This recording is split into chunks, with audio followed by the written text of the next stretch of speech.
Assalamualaikum biya Waalaikumsalam. Ya.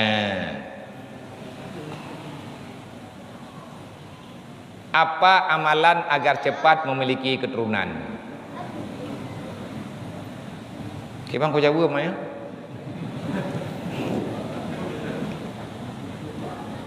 Putra tak ke Nabi ya, putra tak pajuh ngak bagah gebian nak mian di Allah.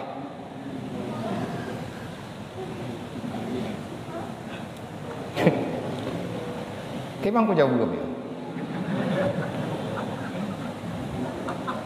Hana ku tong jawab nan tukon. Ladom urang kan. Ikan ku trep hana nak mian. Ipagah le urang, menya perle pun anak mian narubuh polimeng 3 kilo. Yakin ke kecil? Nah anak mian. Polimeng. Mannya hom. Cuman menya tanya putra amalan. Nah, doa Nabi Zakaria. Rabbi la tazarni fardan wa anta khairul warisin. Nyan pejai.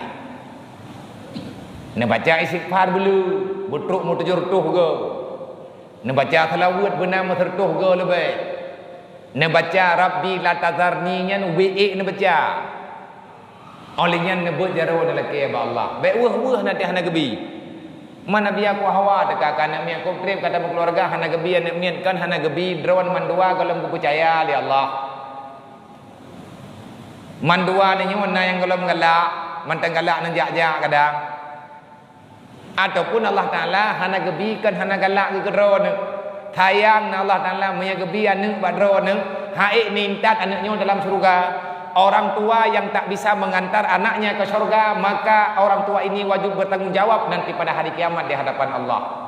Karena dalam Al-Quran Allah Ta'ala berkata, "Ampusakum wa ahlikum nara." Cara melaki Allah lagi yang lah. Ya Allah menyatakan Nabi keturunan kelung selamat lung dunia akhirat Nabi ya Allah. Menyandai kata oleh Nabi anak kelung han selamat lung dunia dan akhirat dan ji beneju oleh Allah.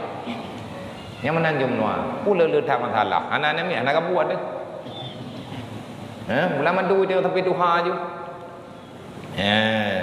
Cuman yang god tak baca doanya dalam doa tahajud, dalam sembahyang tahajud. Pajan tak baca dalam sembahyang tahajud, berarti tak sujud. Tiblah ge baca.